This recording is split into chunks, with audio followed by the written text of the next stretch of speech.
Então, bom dia. Entendi. Vamos orar? Senhor Deus, obrigada, Senhor, porque é menos um dia para o Senhor voltar. Obrigada, Senhor, porque temos a oportunidade, a liberdade de estarmos reunidos, de abrirmos a Tua palavra, de ler. Temos o Espírito Santo para nos guiar. E eu peço que não apenas por entendimento, mas ajuda-nos a conhecer mais de Jesus, conhecer mais Jesus, lendo a tua palavra, Senhor, conhecer mais o caráter dele, dos pensamentos dele, de como ele é, de como ele viveu. Por favor, queremos mais de Jesus. Conduza-nos, Santo Espírito, em nome de Jesus. Amém. Bom, pessoal, ontem nós terminamos 1 Tessalonicenses, né? 5 ali, e finalizamos ali falando, acho que o verso que chama muita atenção, são 3 versos para mim, né? 1 Tessalonicenses 5:3, que fala quando dizerem que paz e segurança, então eis que vai vir repetindo a destruição. O verso 18, que fala em tudo dai graças, e o 19, que fala assim, não apagueis o espírito, né? O 20, né? Não desprezeis as profecias, julgai todas as coisas, pega o que é bom, e se abstenha de todo o mal. E agora a gente vai começar 2 Tessalonicenses. E ali a gente deu uma prévia comentada ontem, que eu vou ler de volta aqui, né? Então, o que aconteceu? Depois que Paulo escreveu a primeira epístola aos Tessalonicenses, os problemas da igreja se agravaram. Alguns cristãos, provavelmente usando a segunda vinda de Jesus como desculpa, recusavam-se a trabalhar e esperavam que os outros os sustentassem. Nesta carta, Paulo deixa de apenas advertir tais pessoas. Então, ele não só adverte, mas ele passa também a ordenar que a igreja lance mão de severa disciplina. E essa carta também foi escrita logo após a primeira, no ano, provavelmente entre o ano 50 e 51. Algum acréscimo? O meu tem bem basicamente o que você falou, mas eu achei bem legal ali que ele tem uma linguagem bem simplificadinha ali, bem legal. Mesmo depois de terem recebido a primeira carta de Paulo, os cristãos de Tessalônica continuam discutindo sobre a vinda do Senhor Jesus Cristo. Alguns até diziam que o dia do Senhor já havia chegado, enquanto outros estavam tão certos de que Jesus voltaria logo que largavam até seus empregos e viviam à custa dos outros. Então, Paulo escreve a segunda carta aos Tessalonicenses a fim de corrigir esses falsos ensinamentos e maneiras de agir. Nela, ele diz que antes da vinda de Cristo haverá um tempo de maldade e de pecado. Paulo também fala de um poder misterioso, a quem ele chama de o perverso, que chefiará uma revolta mundial contra Deus, mas Deus vencerá, e os que são escolhidos por ele para a salvação ficarão sempre seguros. Paulo pede que os leitores continuem firmes na fé e não andem atrás de ensinamentos falsos. É nesta carta que se encontra o famoso ditado: quem não quer trabalhar, que não coma. Eu gostei desse começo também. Pode começar, por favor, Mayara, 2 Tessalonicenses, capítulo 1. Saudação. Eu, Paulo, Silas e Timóteo escrevemos essa carta aos irmãos da igreja da cidade de Tessalônica, irmãos que estão unidos com Deus, o nosso Pai, e com o Senhor Jesus Cristo. Que a graça e a paz de Deus, o nosso Pai, e do Senhor Jesus Cristo estejam com vocês. O juízo final. Irmãos, sempre temos de dar graças a Deus por vocês. Para nós é certo fazer isso porque a fé que vocês têm está crescendo cada vez mais. E o amor que vocês têm um pelos outros está se tornando cada vez maior. É por isso que nas igrejas de Deus falamos com orgulho sobre vocês. Nós temos orgulho de vocês por causa da paciência e da fé que vocês mostram no meio de todas as perseguições e sofrimentos. Esta é uma prova de que Deus é justo na sua maneira de julgar. Como resultado disso, vocês se tornarão merecedores do seu reino, pela qual estão sofrendo. Deus fará o que é justo. Ele trará sofrimento para aqueles que fazem com que vocês sofram, e dará descanso a vocês e também a nós, que sofremos.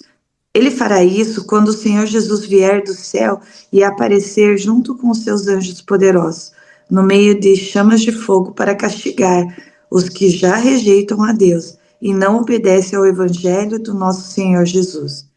Eles serão castigados com a destruição eterna e ficarão longe da presença do Senhor e do seu glorioso poder. Isso acontecerá naquele dia, o dia em que ele vier para ser louvado por todo o seu povo e para receber homenagens de todos os que creem. Vocês também estarão entre eles, pois creram na mensagem que nós anunciamos. É por isso que sempre oramos por vocês, pedindo que o nosso Deus, que chamou vocês para a nova vida, faça com que sejam merecedoras dela. Pedimos também que Ele, pelo seu poder, realize todos os desejos que vocês têm de fazer o bem e complete o trabalho que fazem com fé. Assim, Jesus, o nosso Senhor, será louvado por causa do comportamento de vocês, e vocês serão elogiados por Ele, por meio da graça do nosso Deus e do Senhor Jesus Cristo. Então, olha só, aqui é literalmente a continuidade de 1 Tessalonicenses, chama 2, né, 2 Tessalonicenses, mas eu digo assim, ele está dando continuidade ali em Tessalonicenses 4, 3, 1 Tessalonicenses 4, 13 ao 18, que fala sobre a volta de Jesus, né? Ele está dando aqui em 2 Tessalonicenses a continuidade. E me chama a atenção porque aqui o texto, o que ele está falando?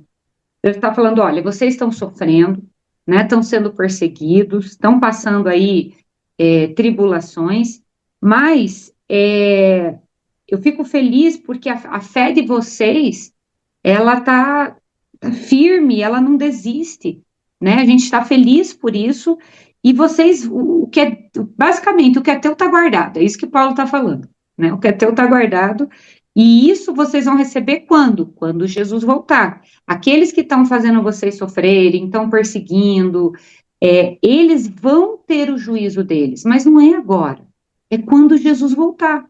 Porque quando Jesus voltar, vocês vão estar com o Senhor, né? E esses que fizeram vocês sofrerem no dia certo, vai ter o juízo deles. Aqui ele está dando um panorama genérico, geral, né? Porque a gente sabe que existe uma linha do tempo, vamos dizer assim, né? Que é a volta de Jesus, de 1 Tessalonicenses 4, 13 a 18, Jesus voltou, os mortos em Cristo ressuscitam, os salvos vão ao encontro de Jesus nas nuvens, nos ares, né? Sejam os mortos ressuscitados e os vivos que ficarem por ocasião da volta de Jesus. Então, vai ter o milênio de Apocalipse 20, né? E depois do milênio vai ter a ressurreição dos ímpios. Claro que ali eu não comentei ali a ressurreição daqueles que mataram Jesus por ocasião, né, da volta de Jesus, mas isso está no nosso vídeo de 1 Tessalonicenses 4, 13 ao 18. Então, o que vai vir o juízo sobre esses que fazem o povo de Deus sofrer após o milênio lá. Mas a Bíblia fala que a morte é um piscar de olhos, né? Então, se você morre agora, você fecha os olhos, né? É um sono profundo, né? E aí, para você acordar, se durou 1000 anos, se durou 5.000 anos, 100 anos, a pessoa ela não sabe quanto tempo durou esse sono profundo. Os que estão vivos sabem, mas ela não. Então, por isso que a Bíblia fala que, ó, quando Jesus voltar, o que é dele está guardado e o que é de vocês também, né? Os dos salvos também. E me chama a atenção esse é um consolo profundo, porque é basicamente claro que aqui é um contexto ainda maior, mas é assim, quantas vezes eu já escutei gente falar assim, poxa, mas é tão injusto o que eu estou sofrendo, quando que esse sofrimento vai acabar, né? E às vezes não é nenhuma perseguição religiosa, que é o contexto aqui, né? O pela fé, enfim, mas é problemas do dia a dia, problemas da vida, né? E daí, poxa, mas eu não aguento mais. Quando que esse problema vai acabar? Quando que as pessoas que estão, né, me fazendo mal, me perseguindo no trabalho, me perseguindo na vida, quando que essas pessoas vão perecer? Já ouviu aquele ditado que fala assim, ó, parece que as pessoas que fazem maldade prosperam. Eu já vi tanto isso, tanto esse verso. As pessoas que fazem maldade só prosperam. E parece que as pessoas que seguem a Deus, que são justas, né, ou buscam ser justas em Cristo, sofrem, só sofrem, só quando que isso vai acabar? Tá aqui a resposta. Aqui, ó, Tessalonicenses fala aqui, ó, que eu vou ler aqui na minha versão, né? Fala assim, ó. A versão da Mai na nova linguagem de hoje é melhor, mas a minha versão Almeida diz assim: se de fato é justo para com Deus que ele dê em paga tribulação aos que vos atribulam, e a vós outros que sois atribulados, alívio juntamente conosco. Quando isso vai acontecer? Quando do céu se manifestar o Senhor Jesus com os anjos do seu poder em chama de fogo, tomando vingança contra os que não conhecem a Deus e contra os que não obedecem ao Evangelho de nosso Senhor Jesus. Esses sofrerão penalidade de eterna destruição, banidos da face do Senhor e da glória do seu poder. Então, aqui está a resposta. Quando o sofrimento dos cristãos que são perseguidos ao redor do mundo, são torturados, vai acabar? Quando o sofrimento pequeno, porque o que esses cristãos sofrem nesses países, gente, o nosso sofrimento é pequenininho, viu? Eles sofrem tortura, perda de família, é tenso. Então, quando os nossos sofrimentos também do dia a dia, de trabalho, de faculdade, do que sei lá do que, também vão ser resolvidos, né? Deus, ele aqui para mim esse verso que sobressai do capítulo 1. Sim, se eu pudesse tirar um conceito, dá para a gente aproveitar vários, mas um é assim, ó, é a justiça de Deus. Nesse mundo você vai ter bênçãos, você vai ter tribulações, você vai ter coisas resolvidas e você vai ter coisas que não vão ser resolvidas. E essas coisas não resolvidas que muitas vezes a gente questiona, por que que os ímpios são tão prósperos e vão indo cada vez melhor, parece, né? Tá aqui a resposta. Quando Jesus voltar, vai resolver. Para mim é o que sobressai desse texto. Sabe o que eu fiquei pensando agora? Às vezes, quando a vida assim tá tudo muito tranquila por um tempo, assim, né? Pelo texto de hoje, lendo, né, que sempre os filhos de Deus são, parece-me que, né, injustiçados, tal. Será que às vezes não está acontecendo alguma coisa errada na nossa vida por não existir essas perseguições? Sabe, eu não sei se eu consigo explicar dessa forma, se vocês conseguirem entender, mas assim, sempre, você falou uma coisa certa, assim, ó, por que que sempre é justiçado, mas e se é ao contrário, se às vezes a tua vida tá tão tranquila, tranquilo que eu digo assim, ó, sabe, levanta, vai trabalhar, tá todo mundo bem de saúde, não acontece nenhum problema, sabe, agora eu fiquei assim pensando, falei assim, ó, porque sempre que a gente tá lendo, a gente vê assim, né, o povo injustiçado, o povo passava por perseguição, será que às vezes a gente não está numa calmaria? Será que muitas das vezes, quando. Não é porque às vezes é igual a gente fala, porque estudo, ou porque né, tá no caminho, acha que está no caminho de Deus, não dá a impressão assim que sempre o povo de Deus foi perseguido? E aí, se a vida da gente hoje está muito na calmaria, será que alguma coisa, às vezes, a gente não está adormecido ou não está fazendo alguma coisa? Porque pode ver, a partir do momento que a gente está bem no caminho, assim, ou fazendo, parece que umas coisas começam a acontecer, né? Tipo, o inimigo não fica feliz. Então, assim, é algo de se pensar também, se a vida da gente, às vezes, está tudo muito tranquilinha, tudo muito certinho, o que será? Será que a gente está certinho? Olhando pelos textos bíblicos e por tudo que a gente está aprendendo, sabe? Eu fiquei agora reflexiva na hora de que estava, olha, não se preocupe, vocês estão sendo perseguidos, mas é por causa do meu nome. Então, assim, se hoje eu estou tranquila e não tenho muita. Se está tudo muito na calmaria, será que eu estou nos caminhos certos mesmo? Será que eu não estou adormecida? Será que não está faltando algo? Eu ainda acrescento aí na tua fala, algo que me veio na mente quando você estava falando, que se a vida do cristão está muito na paz e amor, está errado. Não que o cristão não possa ter bênçãos, não que o cristão não possa viver em paz, não é sobre isso. A paz do cristão, ela excede o entendimento do que significa a paz desse mundo. A paz do cristão, ela está ligada à certeza em que a vida dele está nas mãos de Deus, independente da permissividade. Ontem a gente falou bastante sobre a permissividade de Deus, né? E a permissividade de Deus das coisas ruins não é sinônimo, não é igual à vontade dele.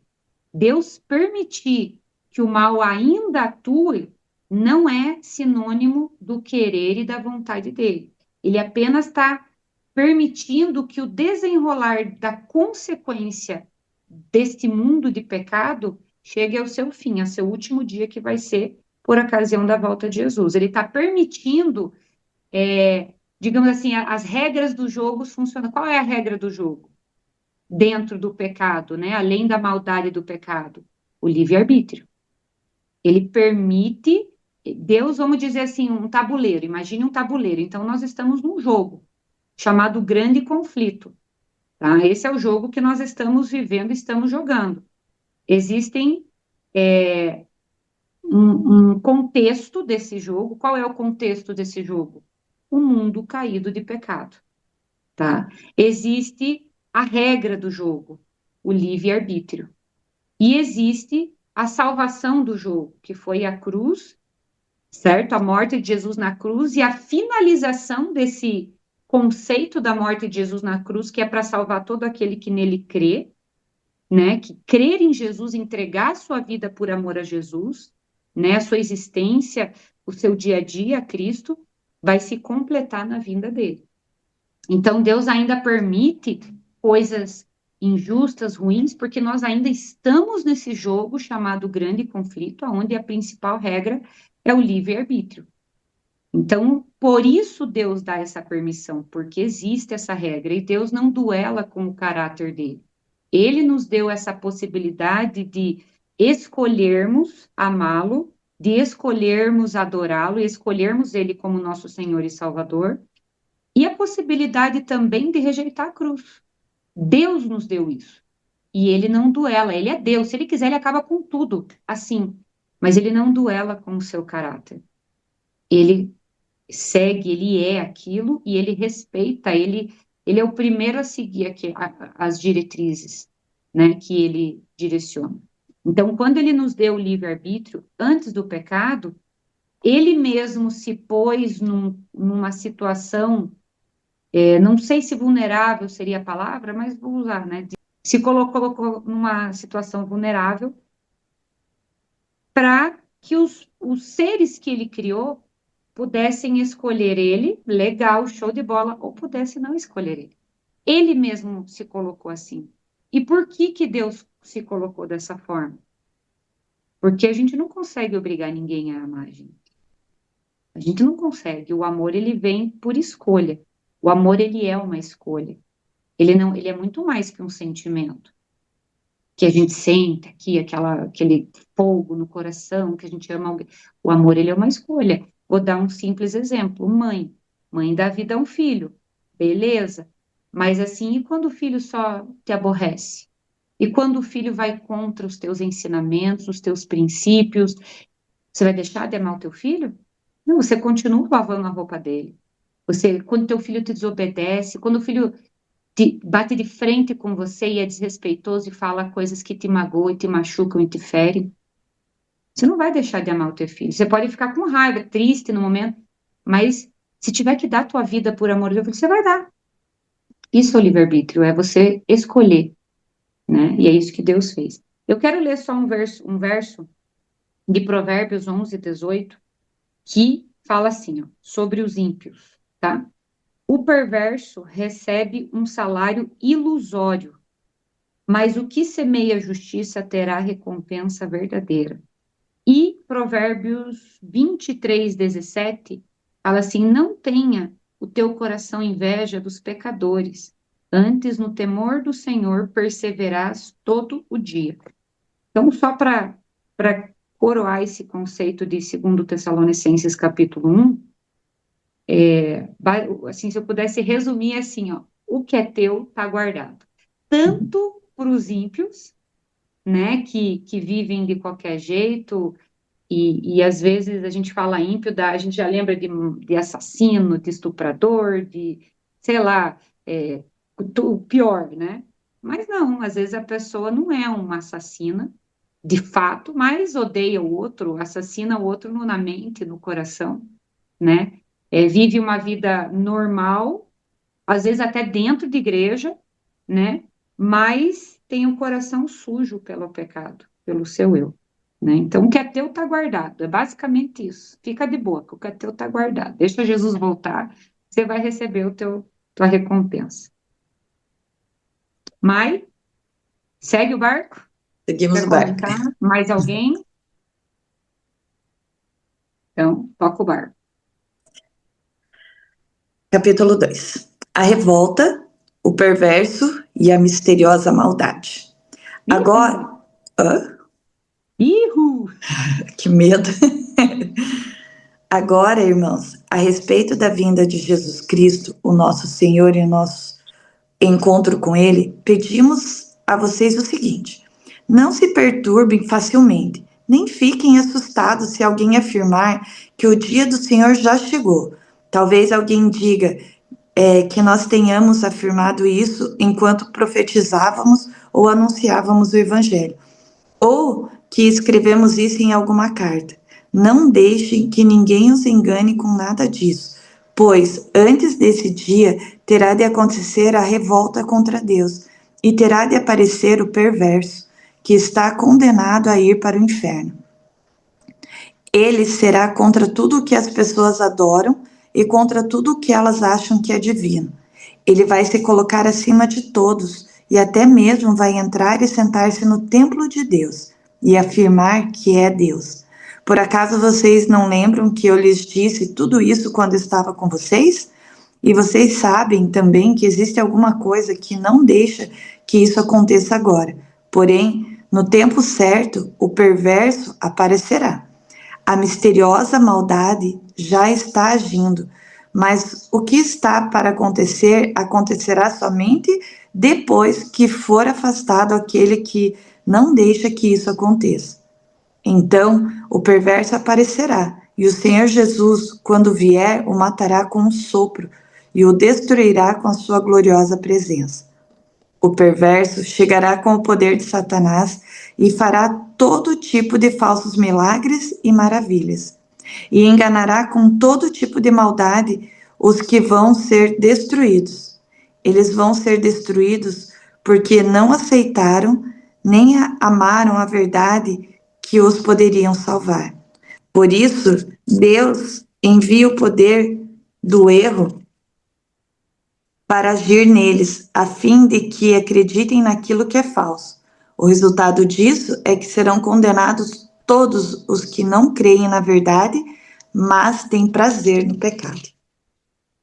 Nossa, esse aqui Paulo aqui está dando, bom, falando-se de volta de Jesus, que é o caso, é o contexto das duas epístolas e cartas de Tessalonicenses, impossível não falar de profecias. E o que é profecias? É aquilo que vai acontecer, é o que a Bíblia revelou do que vai acontecer no futuro. Então, aqui, vamos por partes. Então, aqui diz assim, ó, na minha versão, né? Verso 2. Aqui não vos demovais da vossa mente com facilidade, nem perturbeis, porque Espírito, quer por palavra, quer por epístola, como se procede de nós, supondo tenha chegado o dia do Senhor. Ninguém de nenhum modo vos engane, porque isso não acontecerá sem que primeiro venha a apostasia e seja revelado o homem da iniquidade, o filho da perdição, o qual se opõe e se levanta contra tudo que se chama Deus, ou é objeto de culto, e pondo de assentar-se no santuário de Deus, ostentando-se como se fosse o próprio Deus. Não vos recordais de que ainda convosco eu acostumava dizer-vos essas coisas? E agora sabeis o que o detém, para que ele seja revelado somente em ocasião própria. Então, aqui Paulo está falando assim, ó, se alguém falar que, ó, o dia do Senhor chegou, está mentindo, porque antes do dia do Senhor chegar, tem que acontecer algumas coisas, tá? Alguns sinais, né? Então, é quase que uma profecia, praticamente. Então, se a gente for lá em Daniel 7:25, que é um livro lá do Antigo Testamento, escrito 600, mais de 600 anos antes de Jesus, tá? Daniel 7 é um livro profético, tá? É um livro que é, traz feitos do futuro. Se você for ver lá Daniel 2, a gente pode estudar mais para frente. Daniel 2, ele fala sobre a época dele e os reinos que viriam após ele. E aqui Daniel 7, ele dá sequência nessas profecias, tá? Daniel 7:25 fala assim, ó, que tinha o contexto é um quarto animal representando um quarto reino terrível, espantoso, grandioso, tá? E esse quarto animal, ele teria algumas características, tá? E aqui eu vou dar uma delas, apenas que marcou a história. Então, esse quarto animal, ele vai proferir palavras contra o Altíssimo, magoará os santos do Altíssimo e cuidará em mudar os tempos e a lei.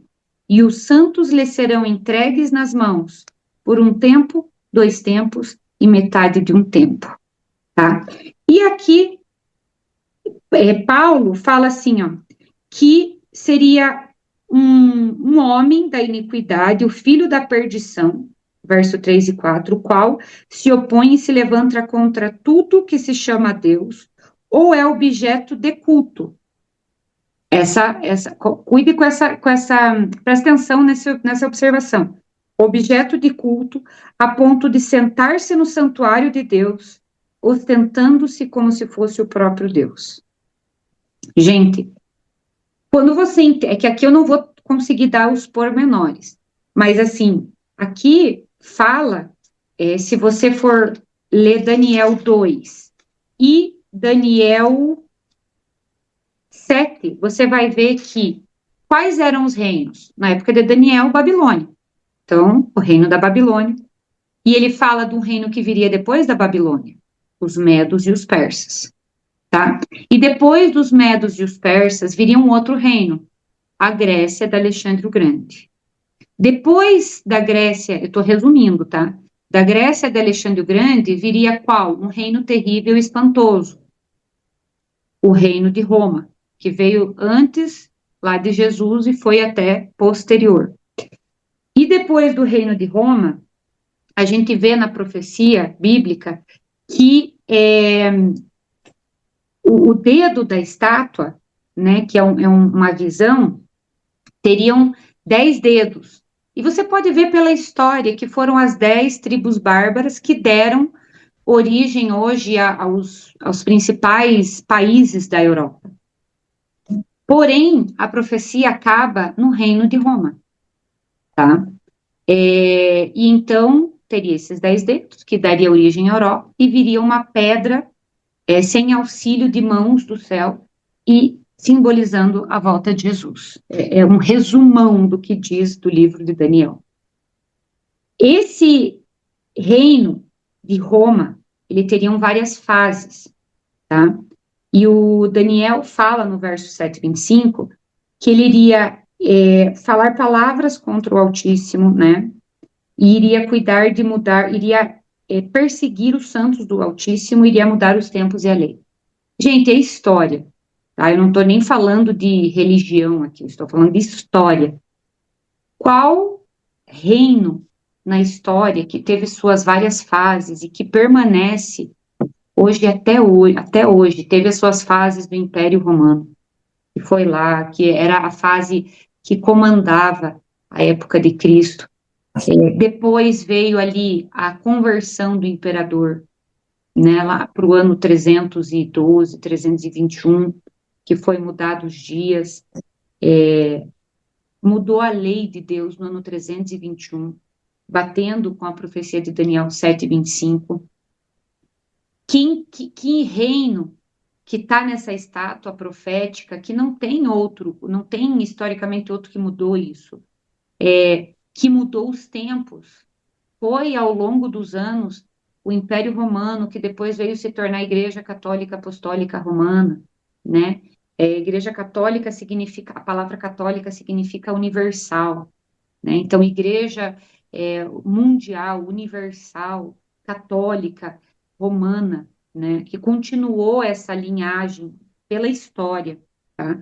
Mudou o calendário também, né? Colocou 2 meses a mais, os meses que nós temos hoje, de janeiro a dezembro, foram eles que foram mudando isso ao longo dos anos, né? Isso é história, não é falar mal, isso é história. Procurar no Google, dar um chat GPT, inteligência artificial, vai falar livros, eu tenho livros de história aqui que falam isso, tá? Que império que veio nessa linhagem dos romanos, que teve um período de 1.260 anos, aqui, acho que 538 até 1798, né, que foi um período da Idade Média, que chamam a Santa Inquisição, que de santa não teve nada, né, que matou inúmeros cristãos, inúmeros pessoas,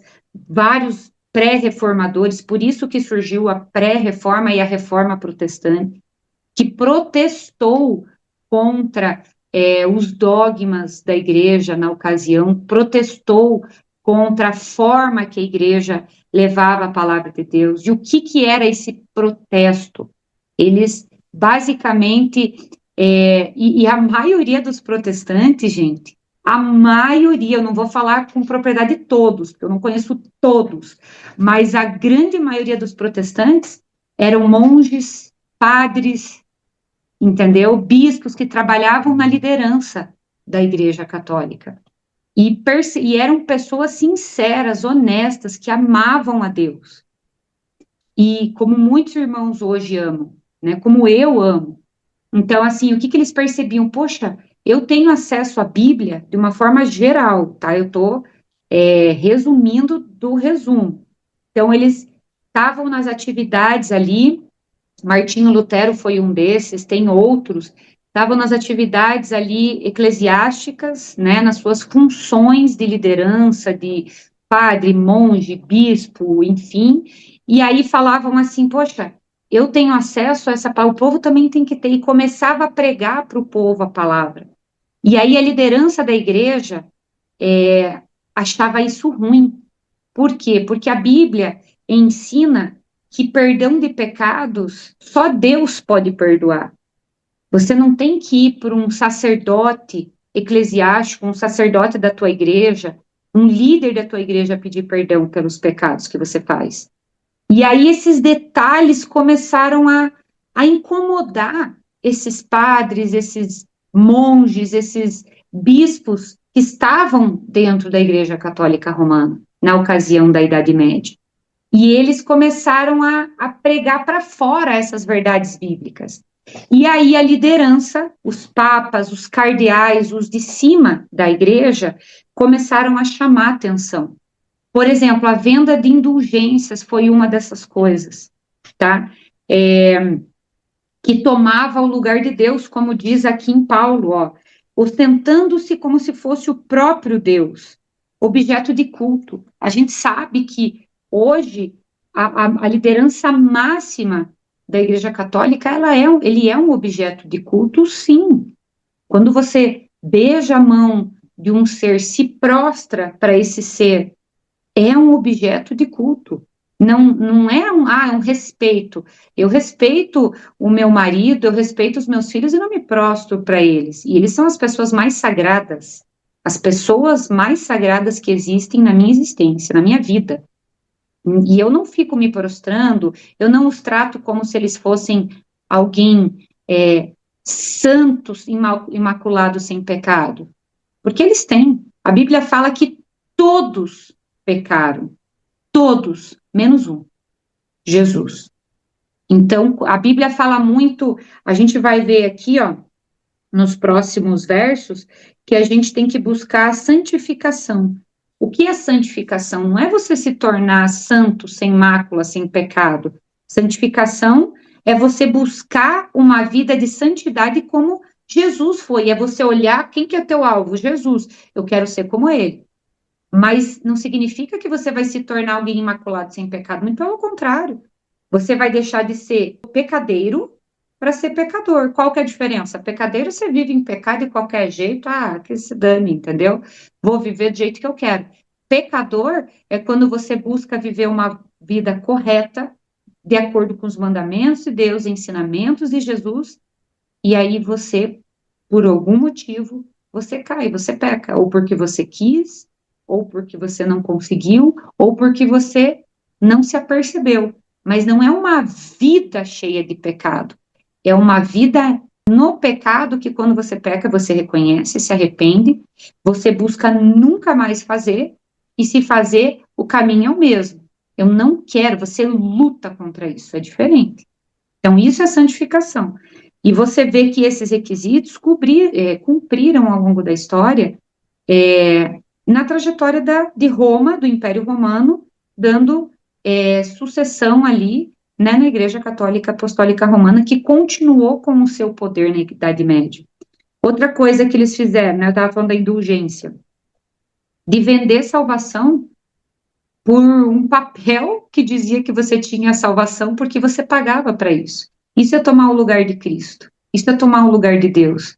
Os reformadores bateram de frente com isso. E lembrando, os reformadores eram gente de dentro da igreja, do clero, pessoas eclesiásticas, lideranças eclesiásticas, que estudaram a Bíblia e falaram, cara, não é assim que é salvo, tá errado. E por isso que veio muita perseguição, né?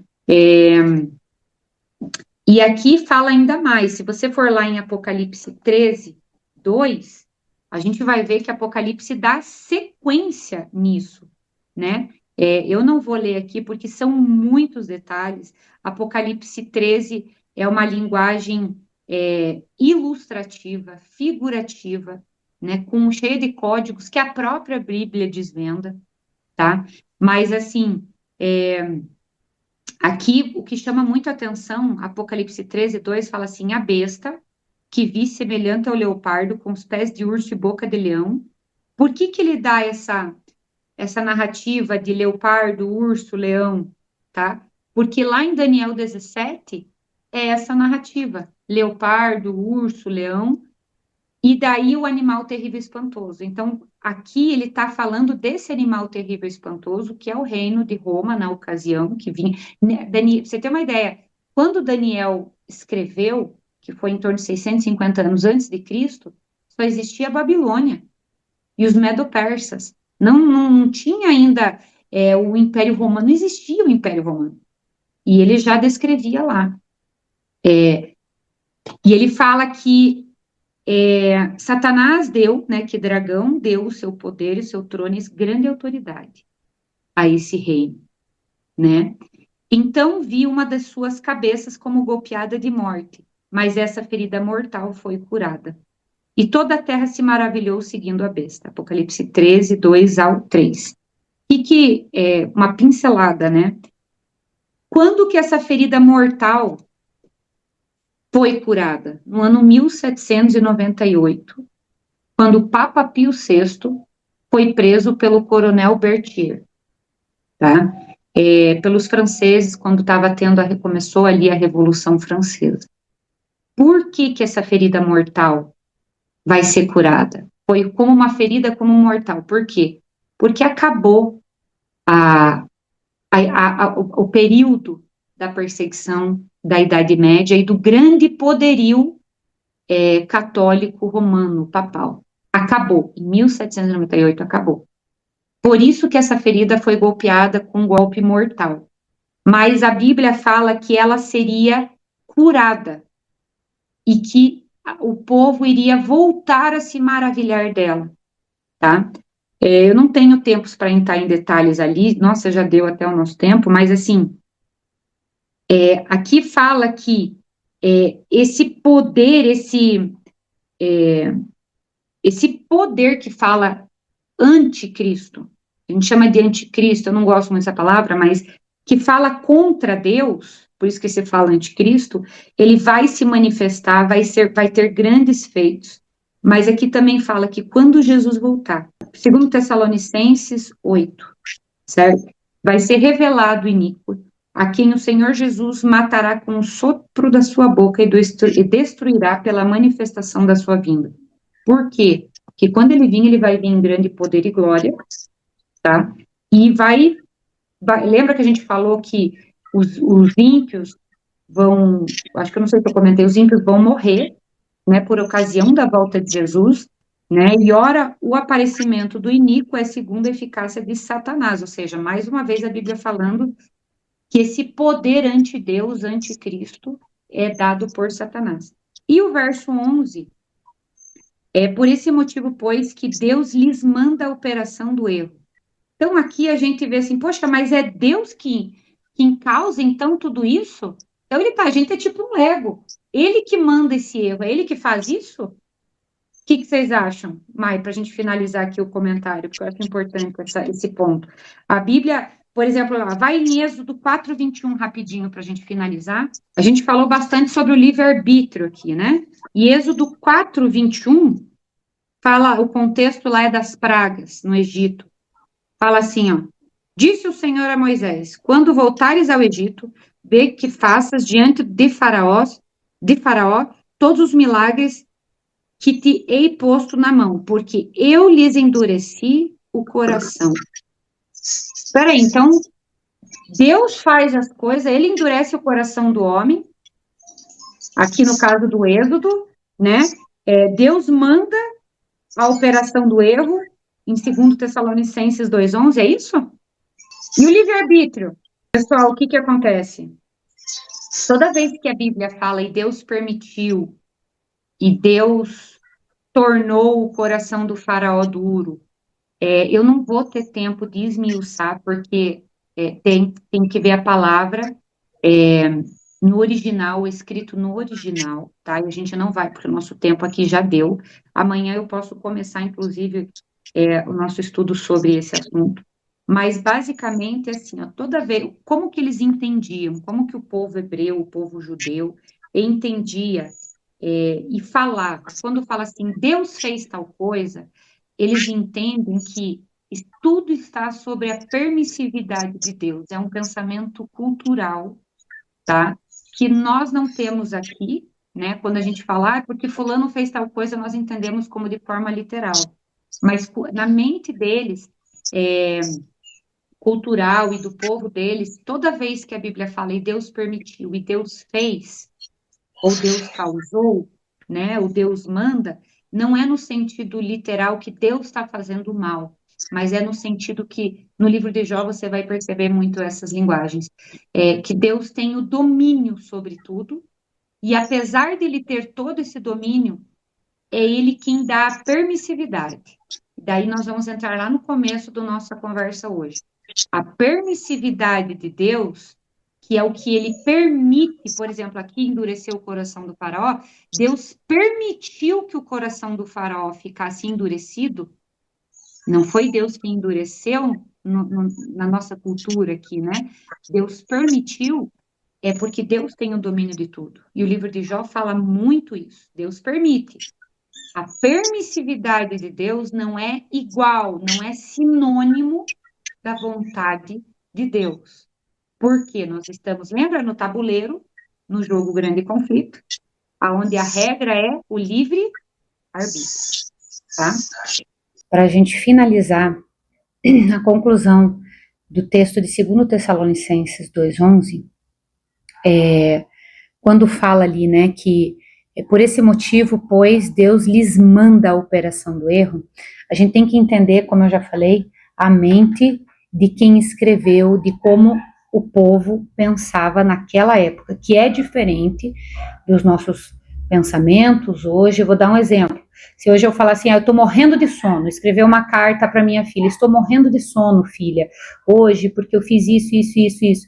Daqui 2000 anos vão ler essa carta e vão falar, nossa, que doença será que era essa que matava de sono? Ela não fez nada demais, ela fez as coisas cotidianas do dia a dia e morreu de sono. Então, e não morri de sono literal, é uma expressão, uma forma idiomática de falar, cultural, idiomática. Então, a gente precisa entender esses detalhes para a gente entender o que a Bíblia diz. No verso de 2 Tessalonicenses 2,11, ele apresenta uma visão sombria, indicando de como o resultado do afastamento da verdade de Deus vai permitir que uma operação do erro seja enviada sobre aqueles que não acolheram, que não aceitaram a palavra verdadeira, tá? O verso 8 fala assim, ó, então será de fato revelado o iníquo, ou em algumas versões o ímpio. Essa palavra iníquo, no original, é anomos, tá? Que significa destituído da lei mosaica, que se afasta da lei, que é transgressor da lei, que é ímpio. E você vai ver na Bíblia, lá em 1 João, o livro um pouquinho antes do livro do Apocalipse, um pouquinho antes de finalizar a Bíblia, 1 João 3,4 fala assim, ó, que todo aquele que pratica o pecado também transgride a lei, vírgula, porque o pecado é a transgressão da lei. Então você vê que esse texto de 2 Tessalonicenses 2, ele está de acordo, quando ele chama o ímpio, tá? Ou o iníquo, em algumas versões, ele está de acordo com a palavra iníquo no original grego, né? Que é aquele que é destituído da lei, que se afasta da lei. No verso 9, ele continua dando, ele fala os motivos, né? Ali, dando nome aos bois, como diz. Aquele cuja vinda é segundo a eficácia de Satanás. Então, ele está falando que aquele que vai fazer sinais, que Deus vai matar com o sopro da sua boca, na manifestação da sua volta, como diz no verso 8, tá?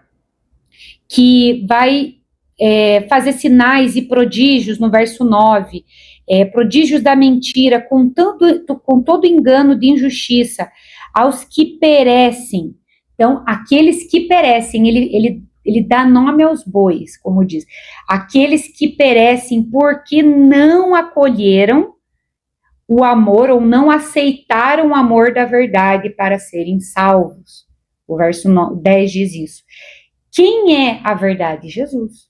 Então ele está falando assim, aqueles que não aceitaram, não acolheram o amor da verdade, o amor de Jesus, aquilo que ele ensinou, aquilo que ele fez por você e por mim na cruz para ser salvos, então no verso 11, ou por isso, ou por esse motivo, Deus lhes manda a operação do erro, tá? Para darem crédito, para acreditarem na mentira.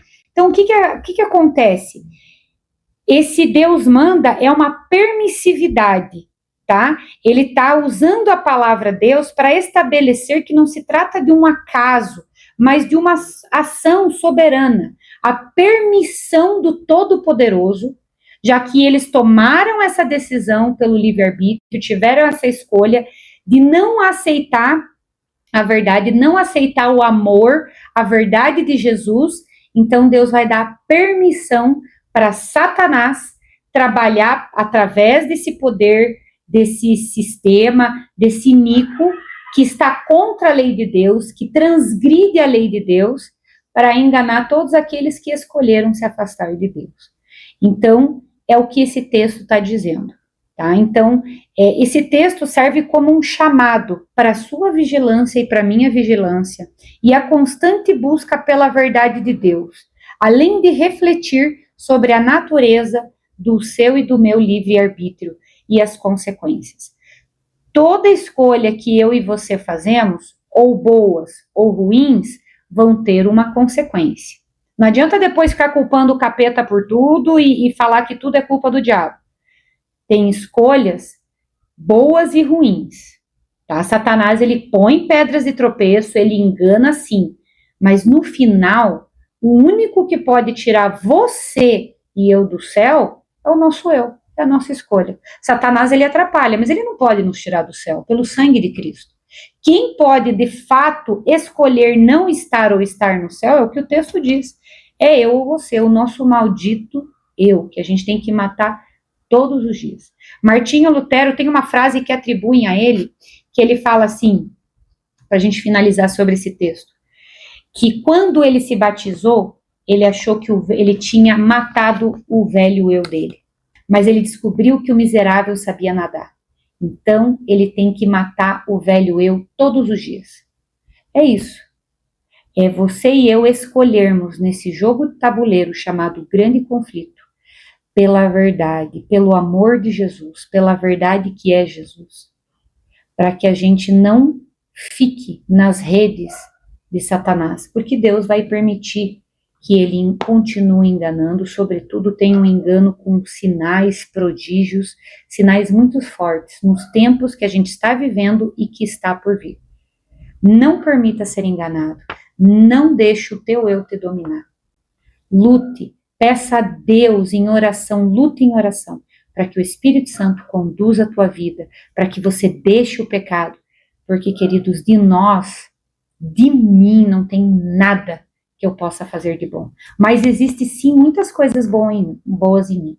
E tudo que é de bom em mim vem de Deus. Tiago 1,17 fala assim, 1,16 e 17. Não vos enganeis, meus amados irmãos. Toda boa dádiva e todo dom perfeito são lá do alto, descendo do Pai das luzes. Então, queridos, a gente não consegue mudar o nosso eu. A gente não consegue fazer nada por nós. Tem uma coisa apenas que a gente consegue fazer, que Deus nos deu o dom, né, o poder, que é a escolha, o livre arbítrio de você escolher quem você quer servir, a quem você quer viver e para onde você quer ir. Você quer servir a Deus? Quer ir para o céu? Quer passar a eternidade com Jesus, com pessoas que você ama, ao lado desse Deus que te ama tanto, que deu a vida por você, sofreu por você, que poderia ter escolhido falar, não, eu não quero mais essa humilhação, eu não quero mais esse sofrimento. Assim, milhares e milhares de anjos teriam socorrido Jesus e fulminado todos aqueles que estavam ao redor dele. Mas ele escolheu permitir que cuspirem no rosto dele, permitir que pregassem pregos na mão dele, humilhassem ele, chicoteassem ele, zombassem dele, por um único motivo, por amor a você. Então escolha esse Deus, porque ninguém na existência desse mundo faria e passaria pelo que Jesus passou por um único motivo, amor a você. É claro que não é uma mágica, um toque de mágica, que você vai a Jesus com os teus pecados, as suas imperfeições e tudo muda do dia para a noite. É um processo, mas nesse processo você é ouro na mão dele. Uma pedra bruta, um ouro, que no fogo, que é o processo, ele vai lapidar e você vai ser transformado numa joia preciosa dele. Eu vou pedir, então, para Mai orar. Pode orar, Mai?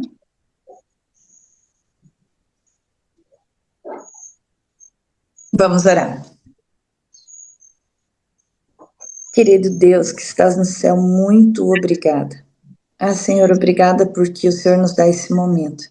Apesar de muitas vezes nós sentimos que é tão rápido e que tem tanto a ser falado, Senhor, mas obrigada por esses momentos. Obrigada por abrir a nossa mente de podermos aprender a cada dia da Tua palavra. Que o Senhor possa, Pai, com o Espírito Santo, nos ajudar durante esse dia a, de alguma forma, colocar em prática tudo que nós aprendemos. Entendemos que muitas vezes passaremos por algumas angústias, mas que a gente possa lembrar que o Senhor está vendo tudo isso e que logo, logo tudo isso vai acabar e nós vamos poder estarmos contigo. Por isso é uma promessa que o Senhor nos deu e nos mostrou hoje, que o Senhor sempre vai estar conosco e que nós possamos lembrar disso a cada dia, de uma maneira toda especial, que o Senhor também possa cuidar da família de cada um que aqui tem representado, inclusive daqueles que também não puderam entrar, que o Senhor possa estar com eles e esteja também com cada pedido que é feito na hora da oração, a cada pedido colocado, que o Senhor possa estar com cada um deles. Obrigada pelo dia. Que o Senhor esteja conosco, é isso que eu te peço e desde já te agradeço no doce nome de Jesus. Amém.